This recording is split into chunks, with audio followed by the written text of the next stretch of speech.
ஒரு சிறிய வீட்டில் ஒரு குட்டி எலி வாழ்ந்து கொண்டிருந்தது.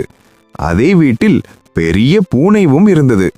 பூனை எப்போதும் எலியை பிடிக்க வேண்டும் என்று நினைத்து கொண்டிருந்தது. ஒரு நாள் எலி பய உணவு தேடி வெளியே வந்தான். அதை பார்த்த பூனை மெதுவாக அருகே வந்து, "நீதான் இன்னைக்கு எனக்கு சாப்பாடு" என்று சொன்னது.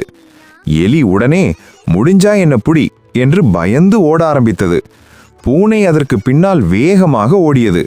எலி பய மேசையின் கீழே ஓடி ஒரு சிறிய துளைக்குள் உடனே ஒளிந்தது. பூனை அதை பிடிக்க முடியாமல் கோபமாக நின்றது. சில நாட்களுக்கு பிறகு ஒரு பெரிய நாய் வீட்டுக்குள் வந்தது.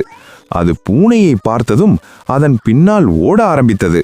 பூனை மிகவும் பயந்து எலி பய துளை அருகே வந்து, "டேய் எலிப்பயலே, தயவு செய்து உதவி செய்" என்று கேட்டது.